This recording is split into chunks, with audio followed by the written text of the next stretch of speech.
And make sure you check out all these resources. Right now, we're going to put it in the hands of the one and only Mr. Chad King. Let's give it up for him, y'all. Let's go, baby. What up, though? Thank y'all very much for coming out and to this event. Major thanks to the Juneteenth Jubilee committee in Detroit for organizing and planning everything. And thank y'all for y'all attention. And please give the guests on the panel another round of applause. Give the guests on the panel another round of applause, please.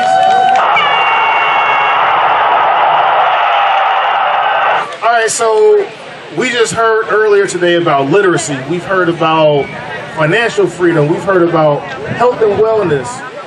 All of these things have a common through line, and that common through line is policy, because policy will often dictate what someone's health care plan may be, or what's available to them, or the funding for health care. Policy will often dictate the status of our school systems and the funding that our school systems have in order to engage our students and make sure that they are literate in this school system. Policy will dictate how much money you make per hour. Policy will dictate how much it costs to go to college. And so this particular panel is named Voting Vigilantes for a reason. It's important, it's critical. Quite frankly, we need to look at our vote as currency. We have to look at our vote as currency. I'm gonna say it one more time, look at our vote as currency. Because politics is what? An exchange. You do the things I need you to do for me and my community, I vote for you, right? That's how we should be treating our votes. We shouldn't give it away like charity. And so I'm honored to be on this panel with everybody up here. And we're gonna go ahead and get into the conversation. I want everyone to introduce themselves really quickly. Just a quick two-line statement about who you are. I'm Ashanti Kafi. I'm a citizen here in Detroit, active member of the Black Slate Detroit Historical Organization. Happy to be here with you. Thank you for the invite. Hi, I'm sorry, my voice is kind of gone, so I'm going to try to use my deep voice because it kind of worked better. But my name is Maya Jones. As Jaja said, I was the youngest person to run for mayor here in Detroit. Also founder and executive director of Duga Detroit. She said she was an Alpha, I'm a Delta, Detroit alumni from EE. And what else? That's it for now? Yeah. Oh, hello. Hey everybody, I'm Nicholas Barnes. I'm a political strategist down here in the Detroit area. For the last few years, I've been working to help people like us get elected to office. As well, I do coaching in the side, so I'm pretty active in the community, helping people with cognitive impairments have access to safe and competitive sporting environments. I'm Michael Imhotep, founder of the African History Network, host of the African History Network show. I'm a historian, radio show host, national political commentator. Many people see me every Friday on Roland Martin Unfiltered. I'm a researcher, lecturer, writer as well. So we deal with a lot of these topics at the African History Network and focus on history, economics, law, and politics. All right, thank y'all very much. So we're gonna get right into it.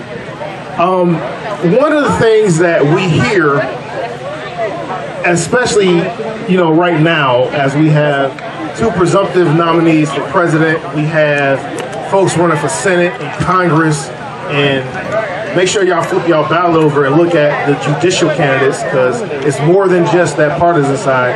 It's judicial candidates and ballot proposals as well. But one of the common refrains that we hear all the time is that this is the most important election of our lifetime. This week I've heard that 4 times already, right?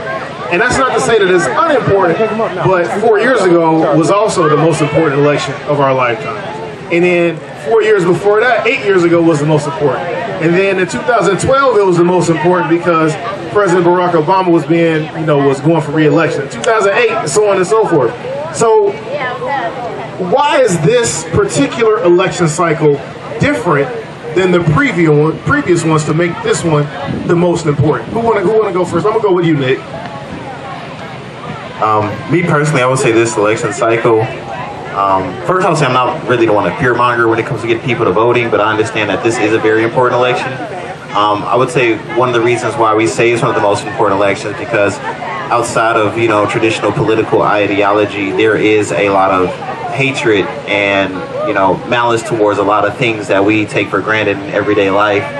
that is on stake for the ballot, that we see that, you know, certain people kind of value certain things that we don't value, or take away certain rights. One of the biggest things, you know, that we have seen is, you know, getting rid of Roe v. Wade, taking away rights away from women. So I think at this point, it sucks that, you know, we have to tell people this is a very important election, but, you know, society has got to the point where human rights are on the ballot at this point rather than political ideas. I think at this point, I think it's very important that we protect certain basic human rights that I'd like to think a lot of us believe in this upcoming election cycle. Go ahead, Mike. I'm going to be the opposite. I don't think this election is the most important election of our lifetime. I think every election is important. Hello. And I think when we say, like, oh, we hype one election up, people forget about every other election. You have local elections, you have state elections, you have federal elections. And when we hype up these presidential elections, the most important people to vote is our local officials who have direct policy implementation towards what affects us. So when people say that, it's always like just a hype game, but we have to hype up literally every single election, because we've lost so much as Detroiters when we forget about who to elect for mayor, who to elect for city council, our state representatives, that we don't really see what's happening and how money is moving out of our community and how our people are not being put in positions of power. So that's my quick answer to that. Oh, hello. Ladies and gentlemen, give it up for the Detroit City Clerk, Madam Janice Winfrey. Y'all can do better than that. Come on now. Thank you very much for joining us. I appreciate you. Thank you very much.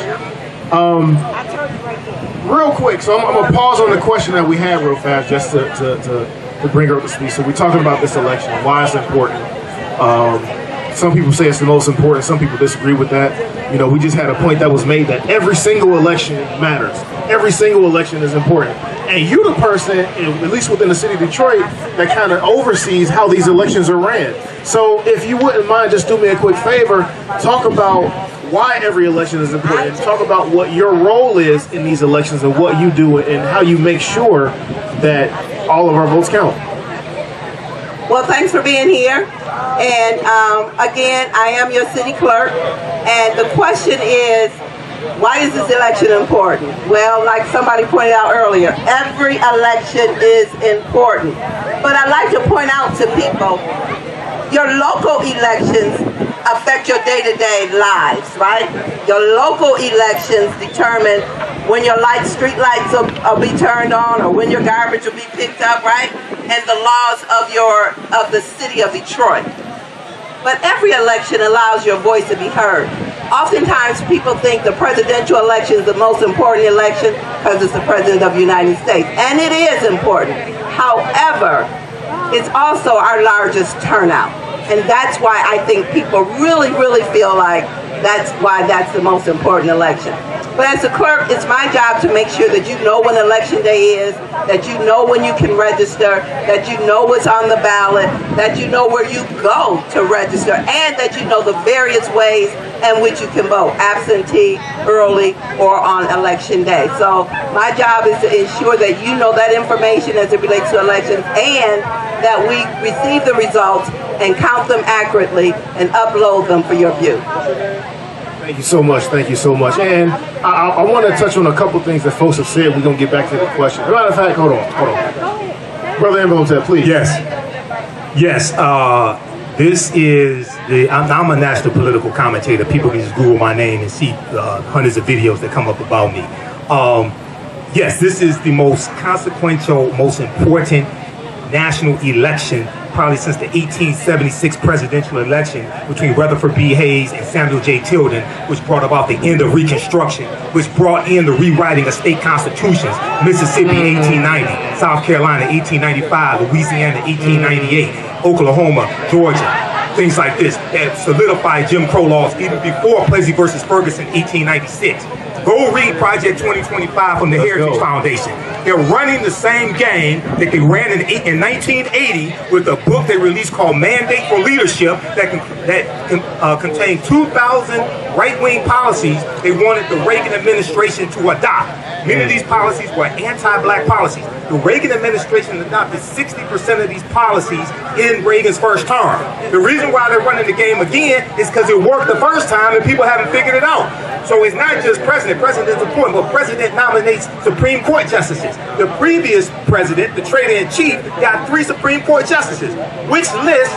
Who supplied him with the list for the Supreme Court justices? The Heritage Foundation and the Federalist Society. Who supplied him with the list of the 226 federal judges he got confirmed? Very ultra right-wing judges, many of them in their 30s, that the National Bar Association, many said were not qualified to be federal judges. They got confirmed by a Republican Senate, they went on and confirmed them. So you got 226 federal judges. So you got, now the judicial branch of government interprets law from the legislative branch and interprets executive orders and policies from the executive branch of government. If you don't believe me, look at the executive order on student loan forgiveness, which would have lifted 500,000 African-American families from a negative net worth to a positive net worth. It would have benefited about 40 million Americans. That was struck down by a 6-3 conservative Supreme Court. So all elections are possible, or all elections are important. I've been involved in writing public policy for the city of Detroit. I've been on a committee to write an executive order. I understand that, but the city relies upon the federal government for funding, relies upon the state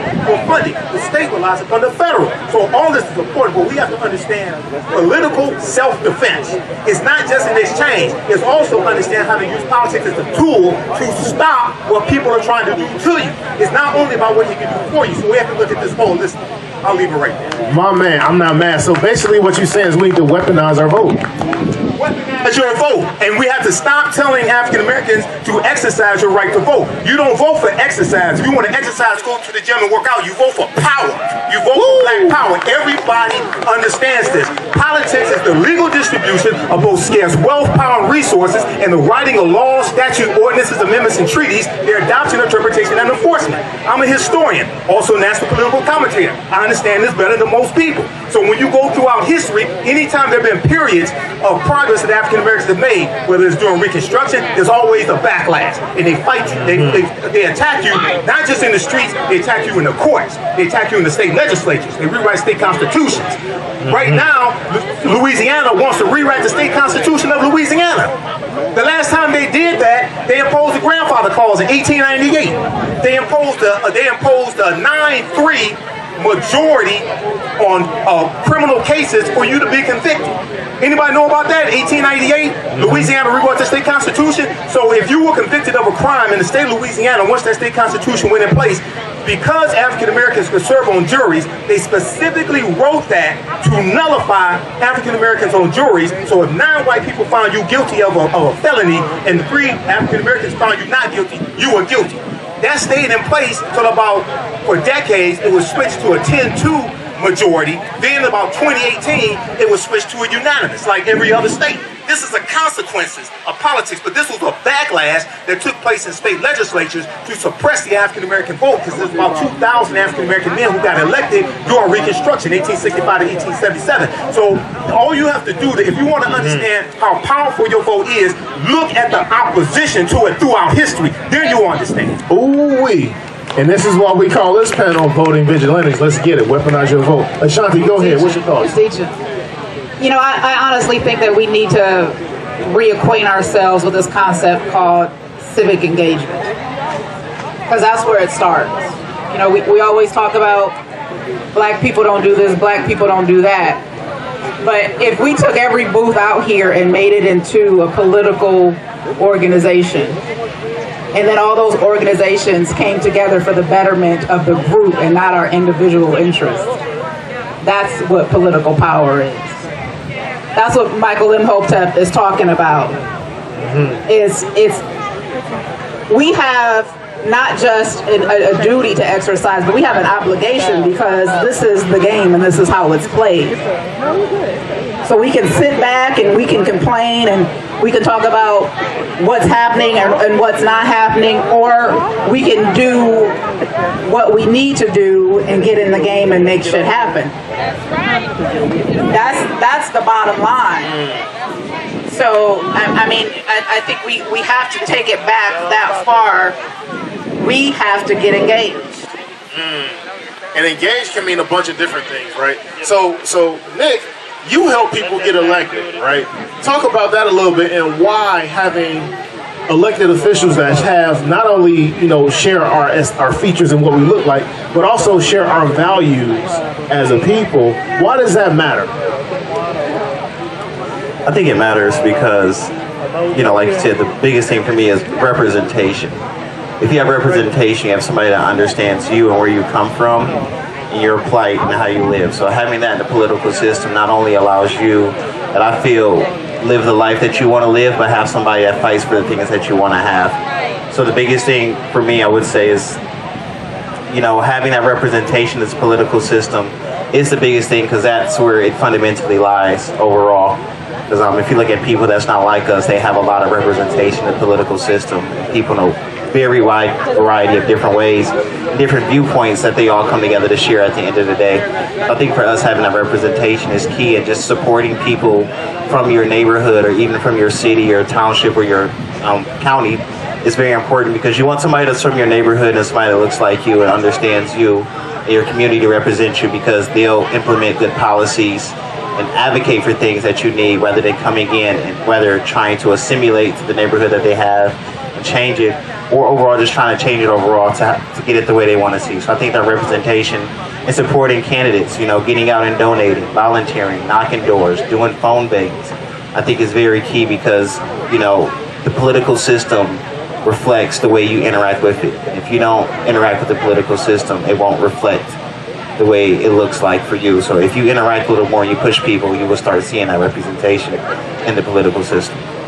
So Maya, what are your thoughts on that? Because you ran for the highest office in the city of Detroit, right? And you represent a demographic that is often underrepresented, that is often underserved, that is often not really considered politically for most of the time. What are your thoughts on making sure that the elected officials come from where we come from and have those shared experiences? I think it's important, but I also think it's important that we understand what politics is for and what elected officials are for and what they do. So just because you brought this up, the quick story of where I ran for mayor when I was still in college at Michigan State was because I was an intern at the Congressional Black Caucus Foundation. I was already really involved in student government at Michigan State. So I was president of BSA, on Homecoming Corps, president of MPHC, and we were able to really push policy on a student level, and I didn't really comprehend what I was doing because I was just doing it because I was just very involved in school. So one of my mentors was like, you should get intern with the CBCF because you're very good at this. And I was like, well, I'm not a politician. I don't want to do this. Like, this is not what I do. Like, politicians are liars. That's what I believe as a 18, 19-year-old. So when I ended up going to Congress and I interned with Congresswoman Brenda Lawrence, I was like, oh my God. These senators do the same thing we do in school, but on a bigger level, and they're way less effective. I was like, oh my God, we need like way more young people doing stuff because young people are actually active and we push things through. And if you look at history and everything, a lot of the movements, it was young people who are active in pushing through policies and being disruptive. And this panel is called Vigilantes, right? So I did it as an act of, we need to step up and then also inspire the next generation because the succession plan in our community is really poor, in my opinion. We're not training the next leaders. We're not teaching our kids how to get themselves involved in politics. We're not teaching them how policy really affects the money that comes into our pockets, our homes, all of this. So for me, it was how can I inspire and go back home to be able to push my friends and push my family members to be active and then also put our issues on the table. Y'all know me, I had a big mouth when I was young. Miss Janice know, I was in her office all the time, like just running my mouth about how we need things and how we need to push things. And guess what? When I was talking about my issues, other candidates started talking about my issues too. That was my whole goal, is how can we talk about house gentrification? How can we talk about how our kids or our families can afford to buy homes, to stay in our homes, right? So how do we push these issues to the front of the table? And that's what it was all about in the beginning. Now it's about, okay, how do we really push it? Because I've been working at Google for 6 years and I still see how we're struggling. So we see all this stuff happening in the city, but we can't even afford to buy the homes that are being renovated. We can't afford to go to the hotels that's being built. So is it really for us? Are we really pushing our people forward to be able to afford this stuff or not? And I'm blessed to, again, work at Google and not have no kids, and I can do so. And even me buying my house, and I'm gonna tell you, it was $250,000. They're like, who is this 28-year-old girl? Meech, this is my realtor, Meech. He was my mentor at Michigan State. Like, we went through so much buying my house because of my act of resistance in purchasing in my neighborhood with that power. So we need to just ensure that, again, just going back to it, that we teach our kids how even trying to buy a house in our city is policy. So that's what this whole thing has been about, just a consistent act of rebellion against the system, against black people. Ooh-wee. Again, I'm with it. This is what we talk about, weaponizing our vote. Now, Ashanti, you are on the Black Slate. Now, for those that don't know, talk about what the Black Slate is, why it's important, and how it can be utilized as as leverage to further engage folks, and so that we can weaponize our vote. The Black Slate is a historical grassroots political action committee. And what we do is we attempt to endorse the best candidate for the job. And so what does that mean? So I talked about engagement earlier. And the brother over here talked about how to get active with those running for office. The bottom line is everybody's not going to do that. Everybody's not going to get out and research who the best candidate is. You're not going to look at their records to see what they've done historically. You're not going to read young Maya's bio to find out why she's qualified, right? So what the Black Slate does is we take on that body of work for you. We do all that research for you. We do all of that investigation and interviewing for you. And then we choose the candidate that we believe best represents the black voice here in Detroit.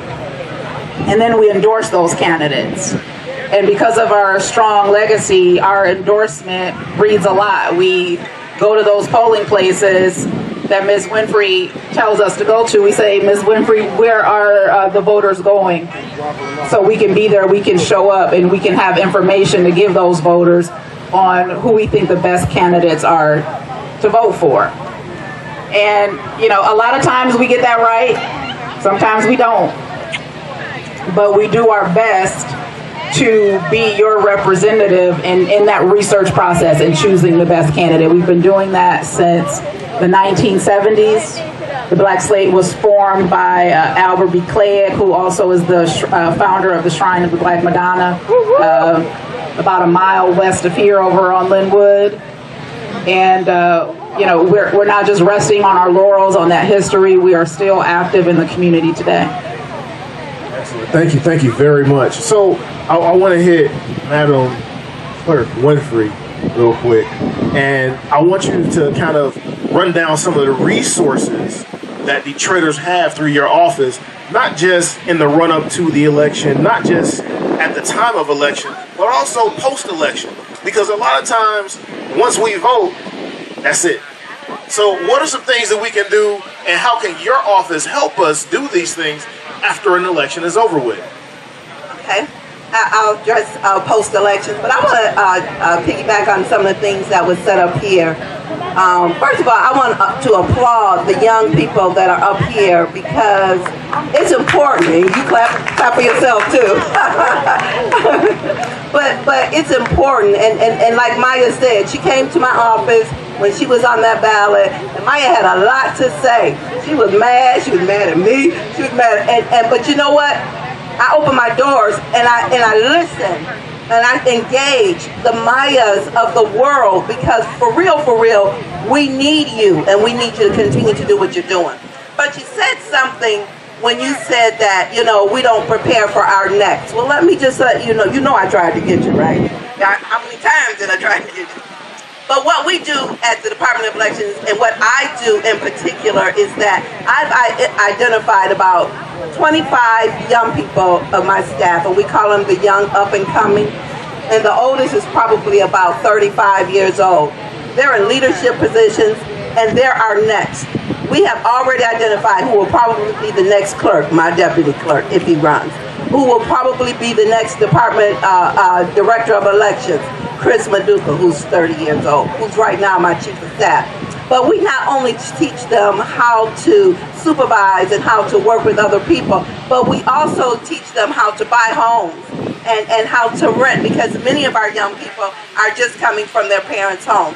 So some of us do prepare for our next, because I'm not going to be doing this too much longer. I'm sitting there telling you now. I'm going to run again. But I know my time is coming. I want my time to come. It's time for our younger people to step up and do what they're supposed to do, and that's why we employ them at age 16. So what can we do post-election, and how can we continuously engage this process and engage our voters by, one, hiring our voters at every opportunity that we get, and also to have events like this throughout the city. Voter registration drives are great, but voter engagement and getting those people to the polls is better. We work all year long with churches, and some of these new laws that we have passed with Proposal 22.2, Detroit's been doing it all along under my purview.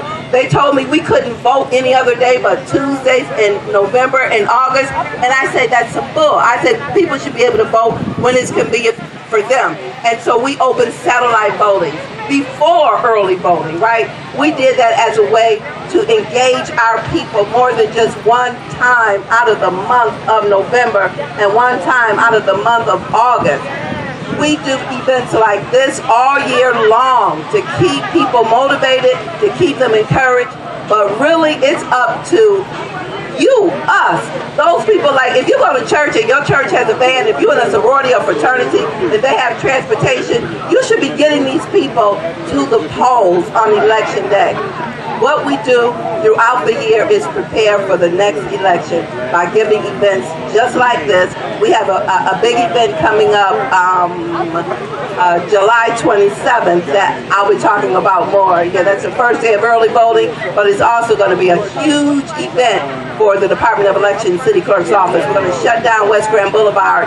We're going to have some local entertainment, and we're going to ensure that everybody that's in attendance, and we're expecting 1,000 plus, will be voting that same day. We also just had a state of elections a couple weeks ago that was well attended, and it was the media covered it very well, so people can know and understand what they can expect as we move closer to August and November. Excellent, thank you very much. So I was just notified that we only got a few minutes left. I want to do a couple of quick announcements, then we're going to do final remarks. Thing one, if you're not registered to vote, get registered to vote at michigan.gov/vote-with-alphas. Michigan.gov/vote-with-alphas, you can register to vote. And that's also for you young people as well. If you're 16 years old, you can pre-register to vote, meaning you can complete that form, and guess what? By the time you turn 18, you will be able to vote if it's election time. So again, michigan.gov/vote-with-alphas. All right? And we often complain and talk about our voices not being heard. This is an opportunity for you to hear from the candidate. So again, July 20th, Wayne County Community College, Eastern Campus, 12 noon to 5 p.m. Thank you. Appreciate you, Eric. Thank you.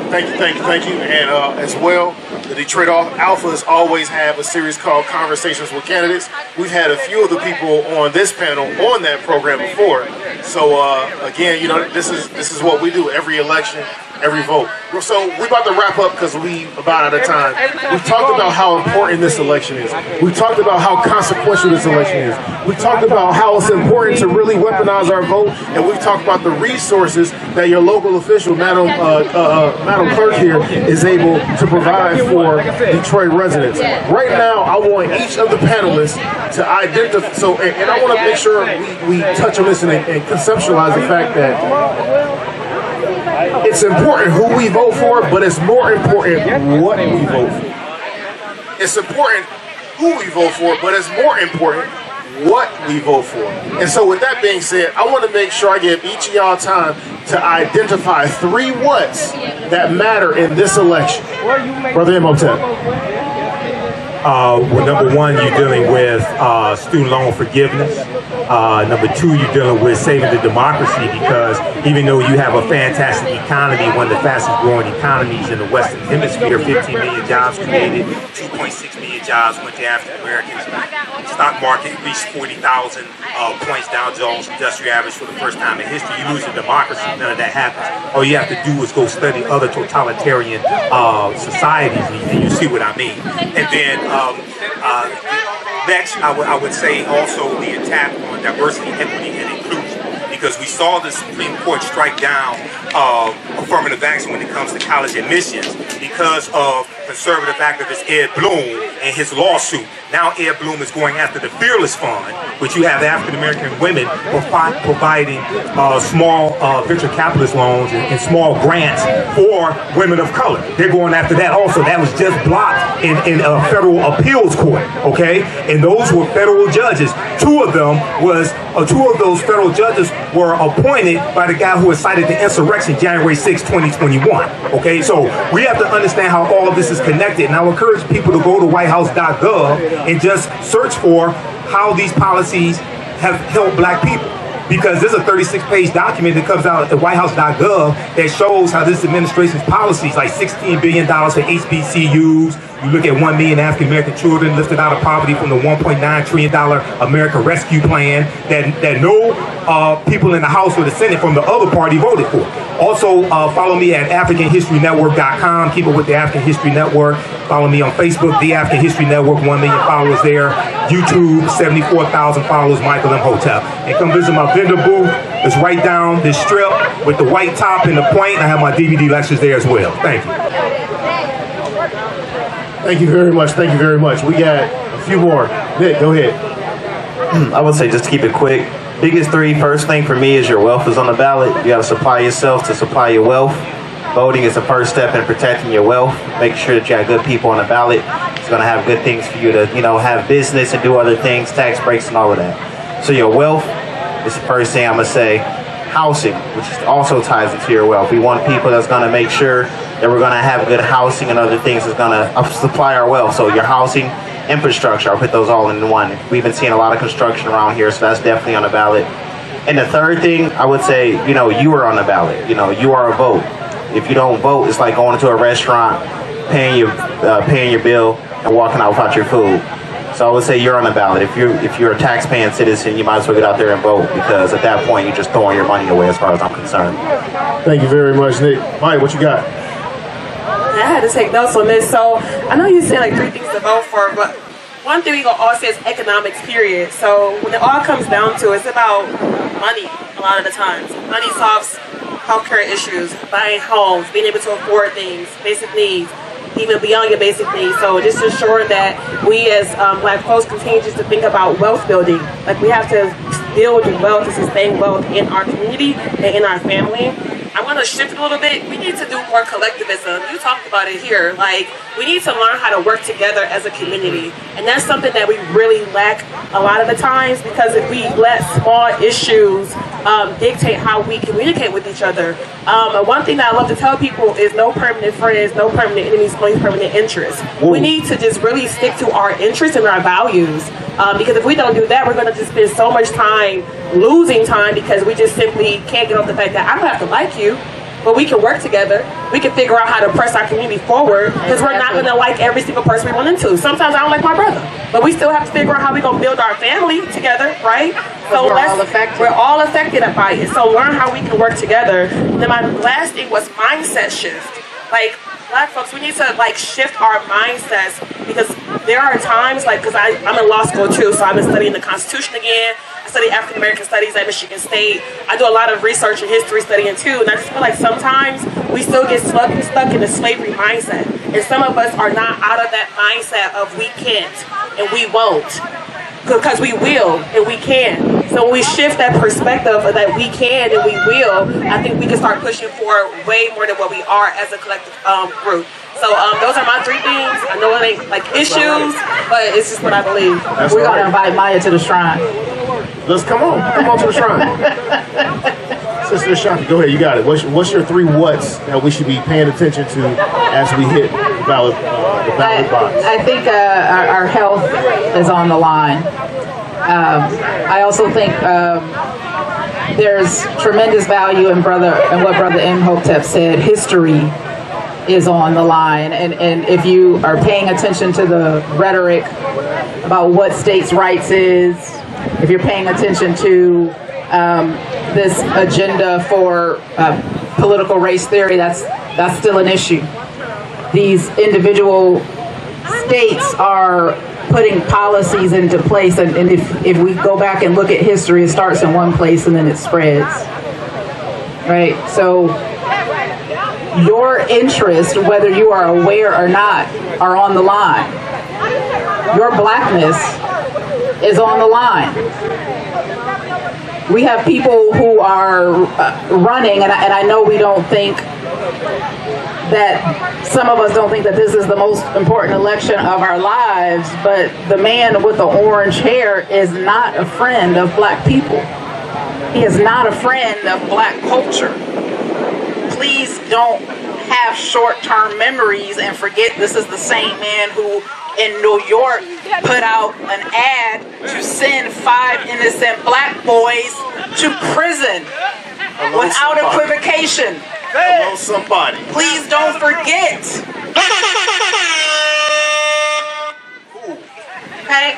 Don't put the dollar over your personal lives, because that, to me, that's what's at stake. Madam Winfrey, what are your 3 whats as far as the election? If you can get into that, because I know you kind of sit in a precarious position and things like that, but give us what you got for it. Not precarious, just nonpartisan. So because I count all ballots and all candidates and all initiatives, I cannot say what you should vote for, but I can tell you what to do when you vote. Make sure you turn that ballot over, because oftentimes we forget the back of the ballot has candidates on there too, mostly judicial. I can also tell you to make sure that you vote for every contest, because sometimes, oftentimes, if you leave it blank because you don't know a particular person or initiative, you're essentially giving a vote to something that you may not want. So make sure you vote every contest. And then finally, make sure you know the ballot. We send you a sample ballot, but there are nonpartisan groups that go over each initiative, that interviews every candidate, and they don't tell you who to vote for, but they tell you what they stand for. You can go to the Women League of Voters website. They do an excellent job. Sisters Detroit, they do an excellent job. The 100 Black Men, they do an excellent job. Nonpartisan, but they will digest all those initiatives and candidates for you. And the music is playing on us. That's our time. Thank y'all very much for coming to the Moving Vigilantes panel. If you like this type of information, visit our website, AfricanHistoryNetwork.com, AfricanHistoryNetwork.com. You can register for this full online course, and it's 10 multi-week sessions, okay? And we have a few more sessions left. Now, we do the sessions live. All the sessions are archived and recorded.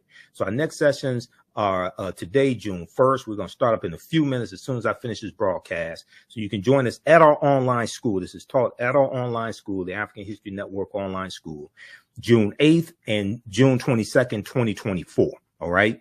And here's the flyer as well. The classes are on sale, $60, regularly $130. We do the sessions live. All the sessions are archived and recorded. As soon as you register for this course, you can go back to class number 1. You can watch all the class sessions.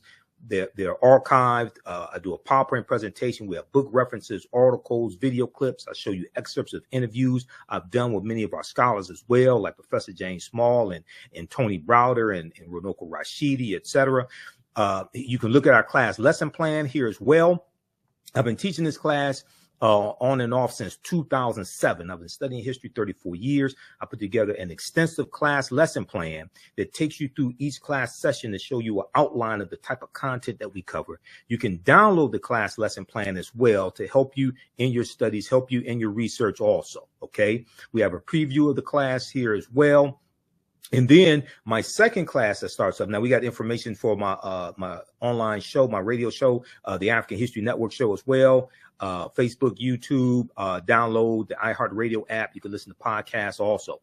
But my new class starts up class number 1 starts up Sunday, June 23rd, Black Resistance Movements from the Haitian Revolution, U.S. Civil War, Civil Rights Movement, and Black Power Movement, 1800 to 1968. Now, this is a fantastic class, and this class actually helps us to understand what is taking place right now in America, with the attack on diversity, equity, and inclusion, with the attack on critical race theory, with the attack on voting rights, anti-black laws being passed, all of this. This class right here, and I developed this class. I first started teaching this in late 2021.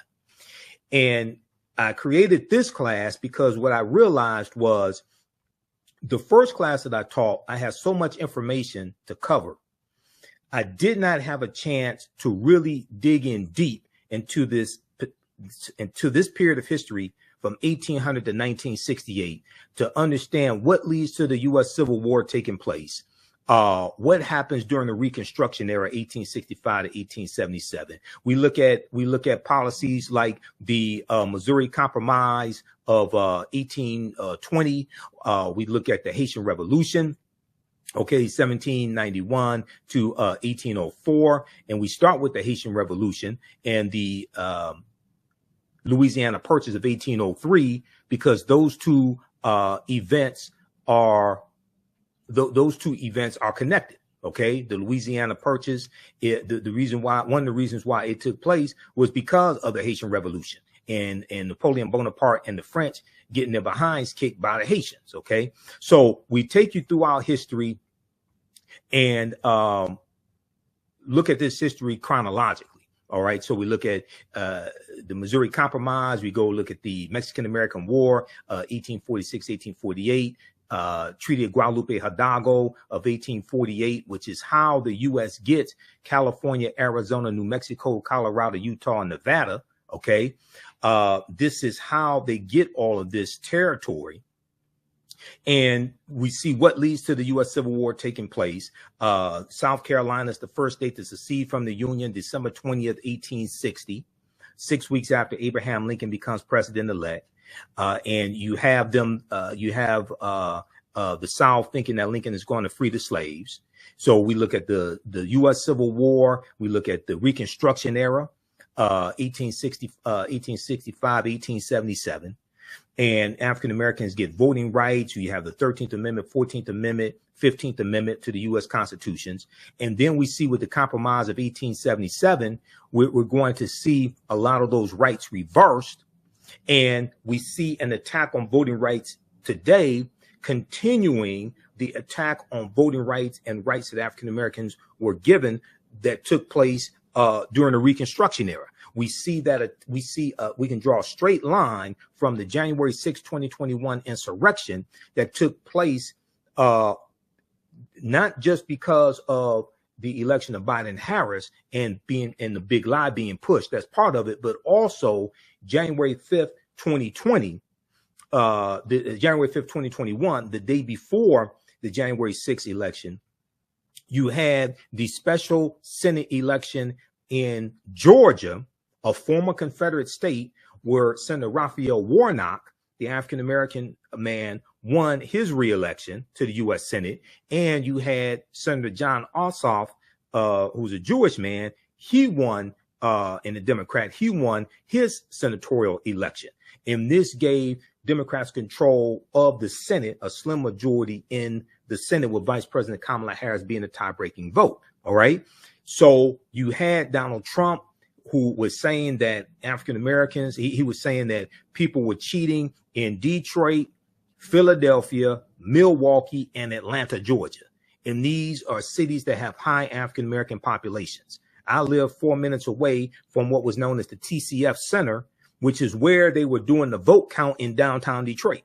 Okay, I saw what was I saw the protests going on outside and how you had these Trump supporters out there. Okay, you can draw a direct line from the collapse of Reconstruction and the political violence that helped bring an end to Reconstruction and what's taking place right now. Okay, so we deal with this in these two classes.